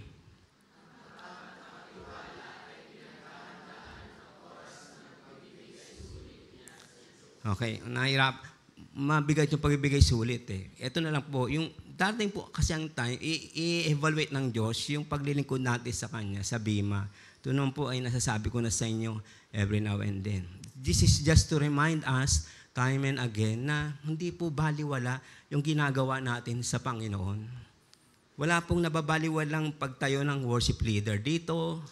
Walang time na nababaliwala ang pagtayo ng isang backup singers dito, ng mga musicians dito, yung mga nag-a-usher, mga nagtuturo ng discipleship sa CBH, wala pong naaaksaya dyan. Naaaksaya lamang po yan kapag hindi maayos ang paglilingkod natin. Nababaliwala yon. Amen po ba? Ganun lang po yon. Pero lahat po ng ginagawa natin sa Diyos, worth it po yon. Worth it po yon. Kaya mahalaga po na maintindihan natin, pagdating po sa Bima judgment, yung i-awardan tayo, rewardan tayo dahil sa ating mga paglilingkod. Gusto po ng Diyos, meron siyang maibibigay sa atin na hindi na natin mabuhat. Madaganan na tayo nung reward kasi nagtapat tayo sa Panginoon. Sa matagal na sa inyo na naririto, alam niyo na yung sinasabi ko about sa mga rewards, di ba? Alam niyo na yan. Sinasabi ko rin po ito sa mga bago at hindi pa nalalaman yung ganito. Ang Diyos po natin ay Diyos na nagre-reward. Siya mismo sinabi niya yan. Sinabi niya po yan. Ang iyong gawa para siyang gold, silver. Di ba? Napapadaanin sa apoy. Pag hindi siya nasunog, you will get your reward. Pero kapag ang paglilingkod mo parang tulad ng damo o ng hay, straw, pagdating niya sa apoy, sunog yan. Empty-handed ka. Sabi po niya sa 1 Corinthians chapter 3. Wala po akong time para himayin yan eh. No? Kasi haba po tayo. Pero ang Diyos po natin, Diyos siya na nanggagantimpala. Ayaw niya po na sumbatan natin ang Diyos ay teron. Pagod lang ako sa Panginoon. Yung karir ko, na-delay lang kasi naglingkod pa ako kasi nag-commit pa ako sa church. Hindi po, ayaw ng Diyos, sasabihin natin yon. Ang gusto ng Diyos manig sa atin, Lord, salamat. Nagkaroon ako ng pagkakataon, tinago mo ako, nakapaglingkod ako sa iyo. Yun po yung gustong marinig ng Diyos sa atin. Amen po ba? At hindi nga madali. At kayo makakapagsabi niyan, yung matagal na sa atin, di ba? Nagko-commit sa Lord. Di madali talaga. Talagang minsan masakripisyo mo yung trabaho mo, yung karir mo. Minsan may tatanggihan kang promotion. Minsan may tatanggihan kang trabaho kasi gusto mo lang makapaglingkod sa Diyos. Alam po ng Diyos yun. Hindi yun nawawaglit sa Kanya. At yun po yung nagbibigay ng malaking impression sa Diyos. Na gagawin natin yung mga bagay na risky, na magkasakripisyo tayo para lang sa Kanya. Malaking bagay po yun sa Diyos. Amen po ba? And it takes faith to do it. So wag po tayong manghinayang para sa Panginoon. Amen po, wag po natin panghinayangan yung time natin sa Lord, yung lakas na naibubuhos natin. Wag po natin panghinayangan yan. Lahat po yan galing sa Diyos eh. Ang tignan natin, may opportunity tayo na makasunod sa kalooban ng Diyos. And when we do it, later on mga kapatid, we will reign with Him doon sa new earth and new heaven. Again, wala akong time para explain yan. Sinasabi ko na sa inyo, merong future na naghihintay sa atin na maganda. Sabi po sa Luke 12:47-48, and that servant who knew his master's will and did not prepare himself or do according to his will shall be beaten with many stripes. But he who did not know he had committed things deserving of stripes shall be beaten with few. For everyone to whom much is given, from him much will be required, and to whom much has been committed, of him they will ask the more. Prinsipyo din po yan dito sa mundo. Kaya nga po, di ba, habang tumataas yung posisyon mo, di ba, sa corporate world, mas tumitindi ang responsibility mo. Dapat lang, kasi yung perks, yung mga benefits ng tataas ang posisyon, malalaki talaga. Tama po ba? Pero malaki din ang responsibility mo, accountability mo sa kumpanya. At doon sa mas mataas sa'yo. At pag pumalpak yun, mananagot ka. Ganon din po dito. Ganon din po ang Panginoon. Pag tayo po nabigyan ng greater responsibility, so mas accountable ang teacher do sa estudyante. Ang teacher ng discipleship, mas malaki ang hingi sa kanya ng Diyos kaysa doon sa tinuturuan niya. Ano lang po yon? Amen po ba? Kasi greater yung ibinigay sa atin. Kaya kailangan po yung gawin natin lahat para sa Panginoon. Closing thoughts po tayo mga kapatid. Number 1. Ang pagiging tapat at mabuting katiwala ay isang challenge at motivation na maging handa sa muling pagdating ng Panginoong Hesus. Pansinin niyo mga kapatid, kung sensitive po kayo sa salita ng Diyos, time and again, ito po ang unang motivation. Bakit tayo susunod sa Diyos, maglilingkod, magkocommit sa Kanya? Kasi po, babalik siya.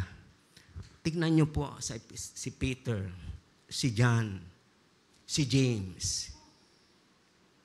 Even himself, si Jesus po. Ang unang reason niya na sinasabi, kasi babalik ako eh.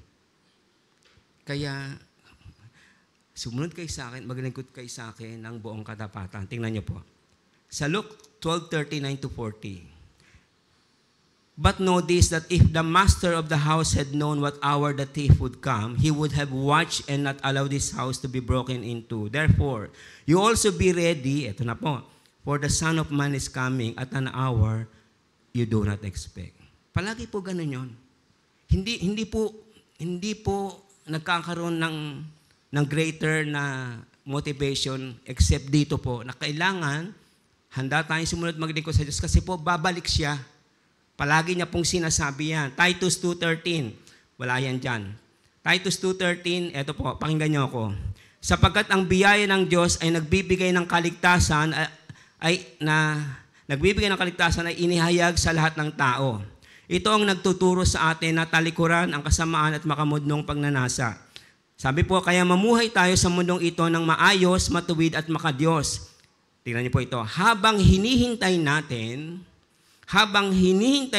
ang napakagandang pag-asa, glorious hope, na walang iba, na walang iba kundi ang maluwalhating pagbabalik ng ating dakilang Diyos at tagapagligtas na si Jesucristo. Palagi pong ganon. Tignan niyo po ang salita ng Diyos. Bakit tayo magko-commit? Bakit tayo maglilingkod? Bakit tayo susunod sa Kanyang kalooban? Kasi babalik po siya. Babalik po kasi siya at gusto niya, pagbalik niya, or pag nag-rapture, nagawa po natin ng buong katapat at ng maayos yung ating pagsunod at paglilingkod sa Diyos. Yun po yung gusto ng Diyos. Amen po ba tayo mga kapatid? So mahalaga po sa Diyos na binibigyan natin ng accountability sa sarili natin dito. Napakalaga po sa Diyos yun. Kasi ibig po sabihin yun, ginagalang po natin siya, ino-honor po natin siya. Amen po ba, mga kapatid? Number 2, ang pagiging tapat at mabuting katiwala ay pagpapakita ng pagiging seryoso sa kanyang ugnayan sa Panginoong Hesukristo. Ito po yung context ng passage. Yung parable, yung tanong kasi ni Peter, Lord, para ba sa amin tong parable na ito o para sa lahat? Ito po yung parable na yon. Ang sabi po, sinabi pa ni Jesus sa kanila, maging handa kayong palagi sa pagbabalik ng inyong, tingnan niyo po, pagbabalik ng inyong Panginoon. Lagi yan po ang team. Katulad ng mga aliping naghihintay sa pag-uwi ng kanilang amo mula sa kasala naman. Kanina ho, tungkol sa mga kasangbahay na iniwan muna ng amo pansamantala tapos nag-assign ng isang chief na servant. Dito naman po, kasala naman. Sabi po diyan, nakahanda sila at nakasindi ang mga ilawan nila upang ang pagdating at pagkatok ng amo nila ay mabubuksan nila agad ang pinto. Mapalad ang mga alipin na madatnan ng amo nila nagising at nagbabantay sa kanyang pag-uwi. Sinasabi ko sa inyo ang totoo, maghahanda ang amo nila para pagsilbihan sila. Sila ay pauupuin niya sa kanyang mesa at pagsisilbihan habang kumakain sila. Nabaligtad. No? Sa tuwa ng amo, kasi ganito po yan. Ito po yan. No? Ito lang po yung parable. Ikakasal yung master, yung amo. Kusunduin niya yung bride. No? Malayo po yung bahay noon, sa malayong lugar. Sabi, magbantay kayo. Kasi po, iuwi niya yung bride sa bahay nila. No, kasi may ginawa ng house yung tatay niya, nung groom, para doon sila tumira. Intindihan po ba natin? So, kaya sabi niya, pag alis ko, susunduin ko yung mapapangasawa ko, maghanda kayo. Dapat hindi ito yung ilaw, yung pong torches. No? Bakit? Kasi paano kung sa gabi sila dumating, hindi sila mahirapan bumalik kasi may liwanag.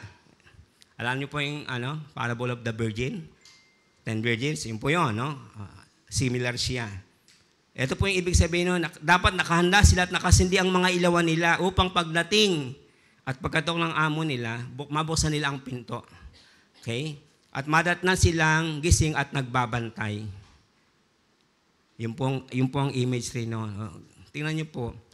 Anong tawag sa church? Bride o groom? Bride. Bride, di ba? Ang church daw po ay babaeng ikakasal. Sino ang groom? Si Jesus. Tingnan niyo po. So tingnan niyo po yung culture ng Hudyo. Yung groom, ang bride niya nandito sa lupa. Dito. Yung groom taga-langit. Okay? So susunduin niya yung church. Susunduin niya yung bride. Yun po yung noon. Kaya gusto niya po, pag sundo niya sa kanyang bride, tayo po na bride, no? Pati kami bride, kasi sa spiritual. Gusto niya na, sana yung bride ko na si Jasmine, si Naisa, o si Naero, si Nakri, o si Natinel, si Naori, o si Jane. Sana yung mga bride kong ito ay pagdating ko, nagawa nila yung gusto kong ipagawa sa kanila. Sana, pagbalik ko, pagsundo ko sa kanila, talagang na sila. Maayos sila. Spiritually, di ba? Talagang nag-engage sila para sa aking kaharian. Yun po yun. Babalikan po tayo ng Panginoon. At di ba, anong isang maganda sa kasalan? Ano yung pinakahintay sa kasalan? Kainan. Ha? Ano sabi nyo? Kainan talaga. Tama, kainan. Kaya nga, tingnan nyo meron dyan, merong wedding banquet sa langit. The marriage supper of the Lamb. Kainan talaga. Kaya nga, di ba iba na gutom na kami. Tagal naman ang seremonya ng kasal na to. Gutom na. Doon mo, hindi. Hindi po yun. Ang ibig lang po sabihin nun, yung ma-enjoy natin. Finally, ma-enjoy natin, mararanasan natin yung kung ano yung pagsunod natin at paglilingkod na ginawa dito. It's worth it pala. It's worth it pala. Makakaring tayo sa langit, tapos babalik tayo dito, mag-roll tayo sa bagong earth. Napakaganda. I wish meron akong time para ituro lahat ito, pero wala po, limitado yung time ko. Sinasabi ko na sa inyo yung mga snapshot ng future na pwede mangyari. Pero kailangan po, ngayon pa lang, in this life, mga kapatid, maging mabuti at tapat tayong katiwala. Amen po ba? Because anytime the groom will come, sana po ready tayo. Ready po tayo. Gusto ko mag-end dito, mga kapatid. Yung po mga scientists, ano ba po, alam niyo po yung space shuttle, no? Merong space shuttle, ano po yung Challenger na sumabog, no? Alam niyo po, bago naman mapalipad yun at mag-travel sa space, marami na pong space shuttle ang ginawa. Pinag-aralan po maigi ng mga scientists yun. At isa lang naman po ang intention nila eh. Mabuti talaga, explore nila yung space, ano ba yung nasa space, no? Ito pong space shuttle na Challenger, sumabog po yun eh, doon sa atmosphere eh. Dahil nagkaroon ng problema doon sa, siguro mechanical ba o electrical ba or what. Pero tingnan niyo po, yung nasa space yung space shuttle, no? Wala hong hangin doon, kasi nasa taas na talaga yun eh. Imagine niyo yung galing ng tao. Pero bakit po ginagawa ng tao yun? Para naman sa kabutihan eh. Wala ding iniwan niya sa mga nagdidiskubre ng mga gamot, yung mga scientists. Para ano man madiskubre sa ganitong sakit. Di po ba? Alam po natin, di ba? Nag-experiment sila ng matagal sa mga hayop. Epekto ba ito sa tao? Tapos sa kanila, i-release na, pwede na gamitin to panggamot sa tao. Pero katakot-takot na eksperimento po ang ginagawa ng mga scientists na yan. Binubuhos talaga nila yung lakas, yung talino nila para makapag-produce ng isang bagay na makakabuti sa humanity. At bago po nila i-release yung talaga, pwede na ba ito igamot sa tao? Pag-aaralan po nilang maigi yon. Ito na po sinasabi ko, ginagawa po nila ang lahat para makagawa ng maganda sa humanity. Amen po ba? Gusto din po ng Diyos tayo din. Sa spiritual side ng life, gusto niya po i-boost natin ang lahat. I-boost natin ang lahat, talino natin, kakayanan natin. Kasi yung pong binabagtas ng spiritual realm ay mga tao po na kukunin natin mula sa kadiliman papunta sa liwanag. So kailangan po ibubuhos natin ang lahat ng pwede nating gawin para yung kingdom ng Lord, yung kalooban niya doon sa langit, mangyari dito sa lupa. Maabot natin yung mga tao. Dito sa church na ito, mabuild tayo sa isa't isa. Lumakas tayo sa isa't isa. At kailangan po yun, yung ibuhos natin ang lahat. Ano makakontribute ko para lumakas ang isang iglesia? Ano makakontribute ko para mapalakas ko ang kapatid ko na nangihina, na lupaypay? Amen po ba? Yun po tayo. At the same time, tayo din po yung gustong gamitin ng Lord sa labas para sila din po makakilala sa Kanya. Sinasabi natin kung paano na nagle-labor, nagbibigay ng effort, ng matinding, ini-invest lahat ng mga scientists, ng mga tao sa labas, yung mga medical na professionals na magagaling talaga, tumutukla sila ng lahat para sa kabubuti ng humanity. Tayo din po, ibuhos natin ang lahat, gawin natin ang lahat para ang tayo bilang iglesia ng Lord lumakas, tumibay. Amen po ba? Tapos pag malakas tayo, matibay tayo, madali tayong gamitin ng Lord sa labas para ang mga tao pa ay makakilala sa Kanya. In that sense po, magiging good and faithful stewards tayo. At yun po ay kinote talaga sa Bible, sa Matthew 25, 3 times yun, sa verse 21, verse 23 ata at 25. Well done, good and faithful servant. Enter the joy of the Lord. So sa umagang ito mga kapatid, servant po tayo, pinagkatiwalaan po tayo ng Diyos. Gawin po natin ang lahat ng mga gawa natin ng may kaigihan at ng may katapatan. Tandaan po natin, pag ginawa po natin yon, Dating ang time, wala nang empty seat dito. Kalong-kalong na tayo. Kasi may mga bago na madadala tayo sa Panginoon. Amen po ba? Hindi na tayo magtitingin sa isa't isang si brother, si sister, eto yung kapintahan. Hindi na natin makikita yung kasi we are so busy para sa Diyos at para sa Kanyang kaharian. Ang makikita lang natin sa kapwa natin, asset itong si brother, asset itong si sister. Yun ang po makikita natin. Why? Kasi nakapokus po tayo sa Panginoon. Amen po ba mga kapatid? Kagaya kanina sa devotion, dito kayo ng isang tao. Lahat po tayo dito. We're just one piece of a puzzle. Napakalaki ng picture ng kaharian ng Diyos. Isa po tayo sa puzzle. Hindi mabubuo yung kahit ganong kalit kang piece ng puzzle, hindi magandang tignan kapag, di ba, may empty. Lagay na natin, ikaw yung pinakamaliit, pero kailangan ka doon. Kasi hindi mabubuo yung puzzle kung wala ka. Kasi doon ka tinalaga ng Diyos para mag-function. Yung pag-ayaw mo, okay lang sa Diyos, pero God will see to it na mabubuo yun. So, kailangan humanap siya ng iba para mabuo yun.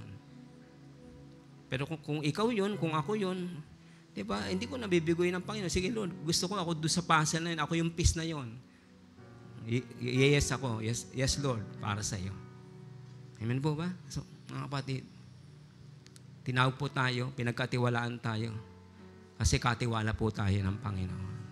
Amen po ba? And pinili po tayo ng Lord. May po tayong lahat.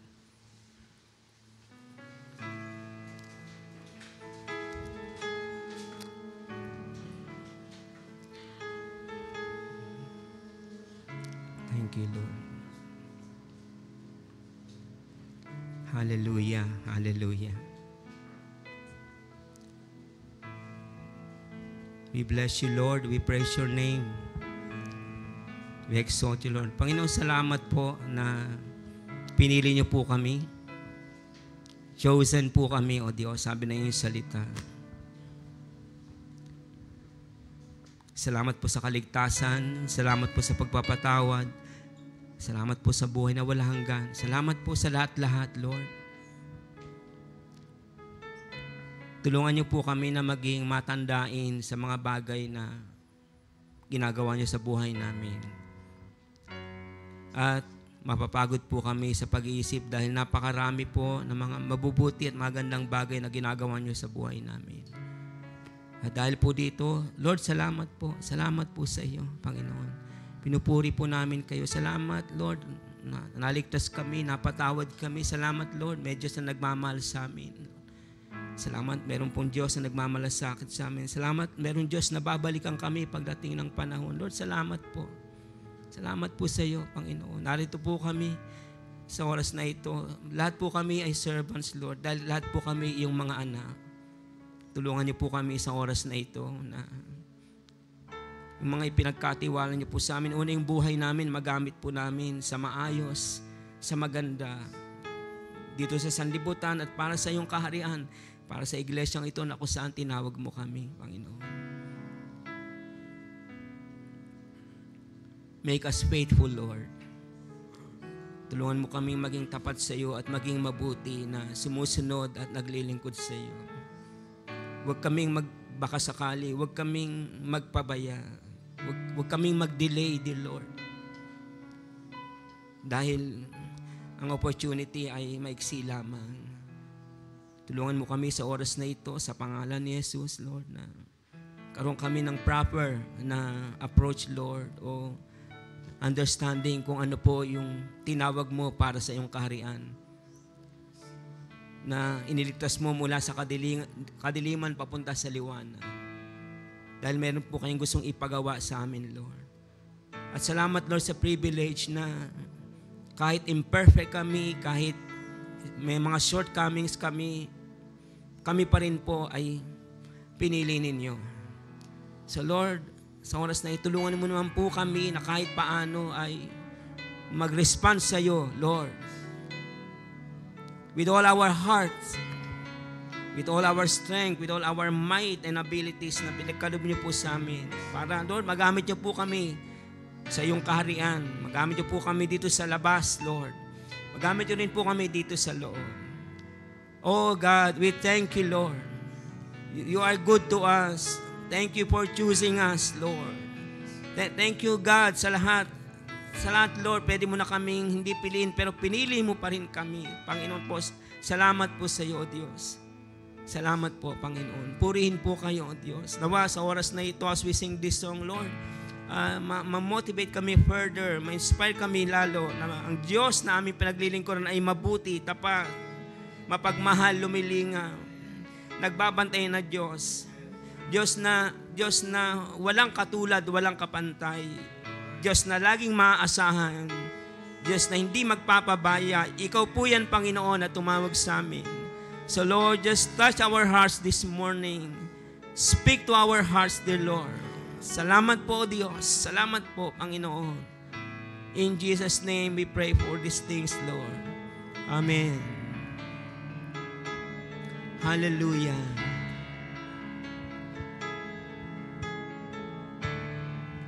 Ulitin po natin.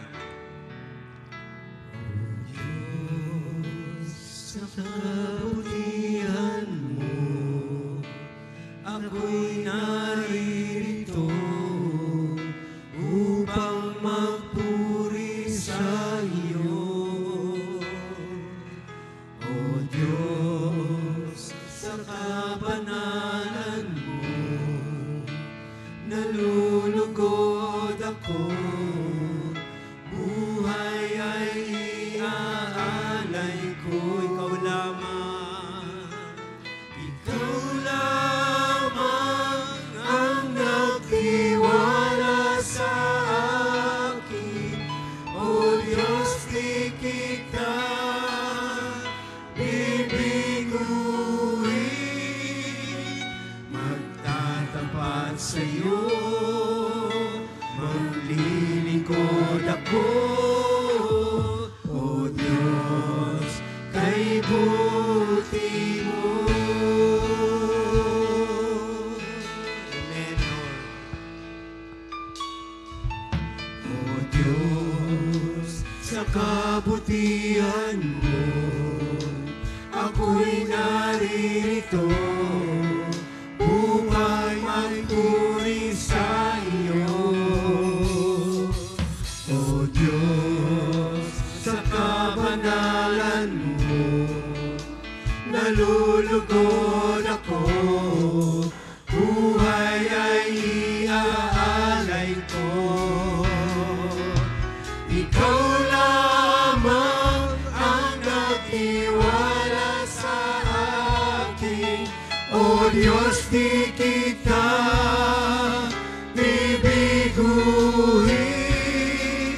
Magtatapat sa iyo, maglilingkod ako. O Diyos, kay buti mo.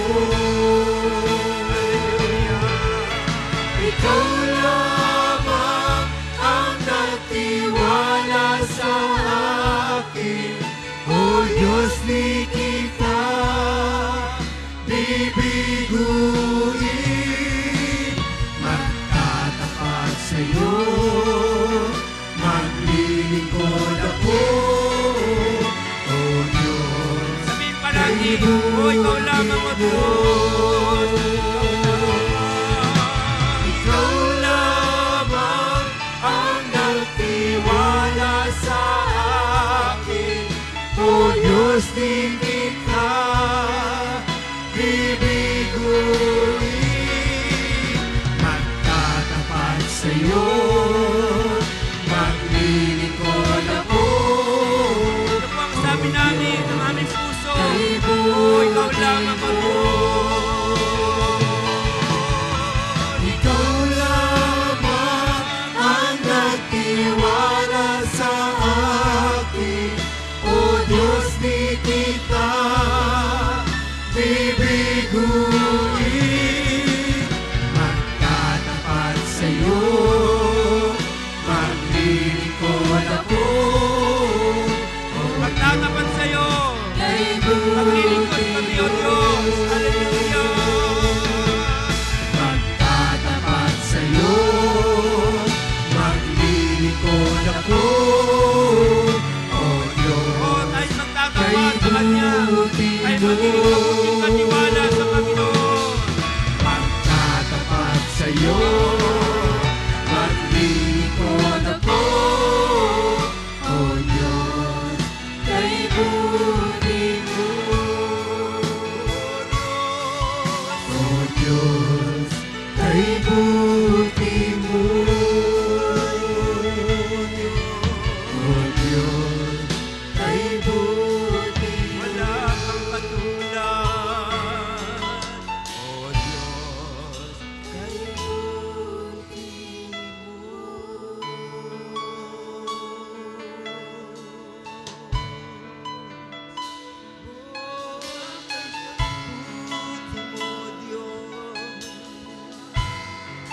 sa iyo, Panginoon. Lagi po kayong mabuting Diyos. Lagi po kayong tapat na Diyos. Lagi po kayong mabiyayang Diyos. Hindi po kayo nagkukulang. Wala po kayong shortcomings. Wala po kayong imperfections. Nasa amin pong lahat yun, o Diyos. Pero salamat sa gitna ng aming mga imperfections at shortcomings, Lord. Sapat ang iyong biyaya sa lahat ng aming kailangan. Narito, O Diyos, ang iyong mga lingkod, ang iyong mga pinagkatiwalaan. Tagpuin niyo po sila kung saan man sila naroon sa ito ng kanilang spiritual life. Reach us out, dear Lord.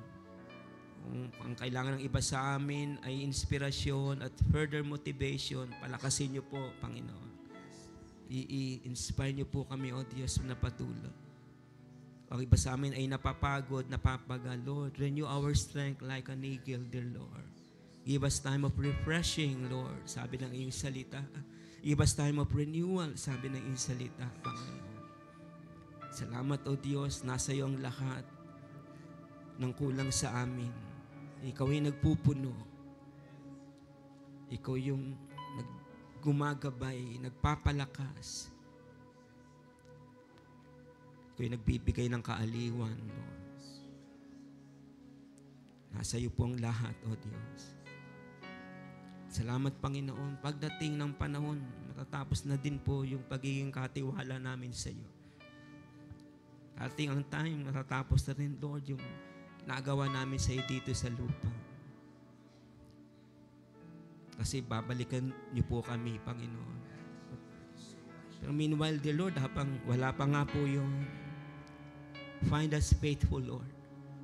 Find us faithful na gumagawa para sa iyong kalwalatian, para sa iyong pangalan. Thank you, Lord, sa privilege, opportunity na maging chosen vessels niyo po para sa iyong kaharian, para sa iglesyang ito, para sa mundong ito. Thank you po, Lord. Salamat. Salamat sa iyo. Salamat po. Sa oras na ito, Diyos, tiyatas po namin siyang aming kapatid si Kylie, Lord. Saka birthday po siya, nawa. Kita na po namin ngayon pa lang ang mga gifts na pinagkalob niyo sa kanya. In due time, Lord, gamitin niyo po ang kapatid namin ito para maging katiwala po mo rin po siya, O Diyos, maging servant, Lord. At maglingkod po siya sa iyo faithfully with all her heart, dear Lord. Bless niyo po, Sister Kylie, dear God, sa nalapit niyang kaarawan, Lord. Mapuno po siya ng kagalakan, mapuno po siya ng revelation mula sa iyo. At makita niya po, Lord, kung yung pong plano niyo pong maganda sa kanyang buhay. At nawa po, Lord, patuloy na ang iyong pagpapala sa kanyang buhay, maranasan niya.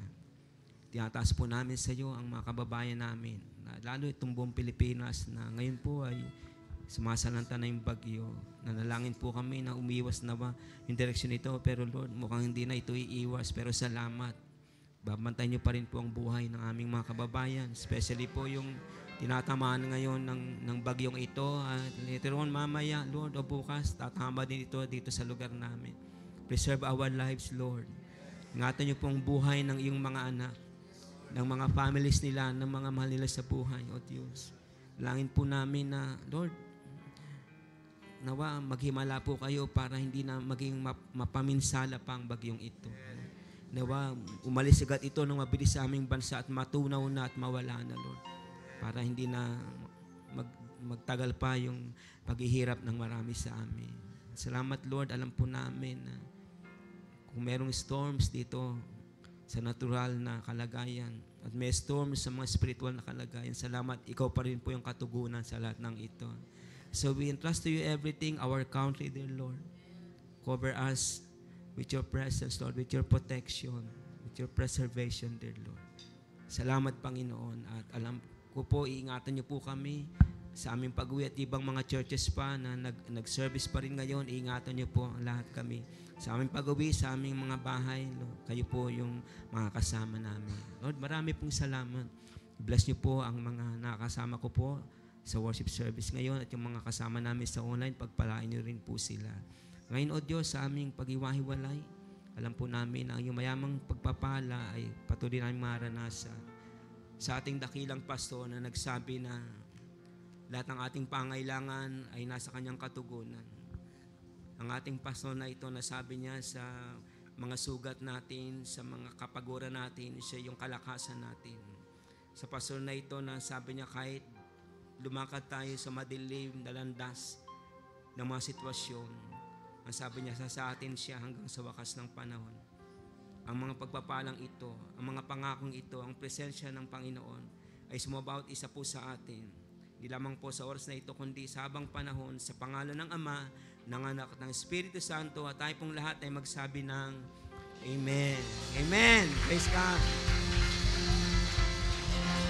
At bago po tayo magkamayan at magkaroon tayo ng closing song, binabati po natin and we warmly welcome si Eduardo Kempis. Ayan, hi Brad. Ito ba yung full name mo? O Edward ka, Eduardo?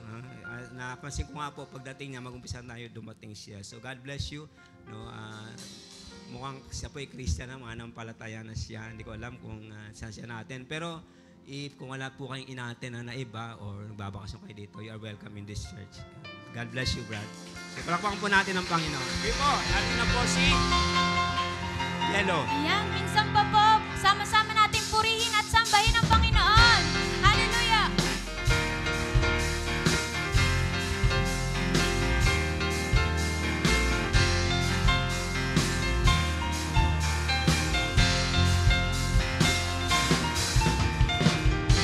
Purihin ang Panginoon ng buong sanlibutan. Hallelujah, hallelujah, hallelujah. Purihin siya. Itaas ang kanyang ngalan, ibigay ang karangalan. Itaas ang kanyang ngalan, ibigay ang karangalan. Itaas ang kanyang ngalan, ibigay ang karangalan. Itaas ang kanyang ngalan, ibigay ang karangalan. Jesus, karapat-dapat na purihin, karapat-dapat sambahin, karapat-dapat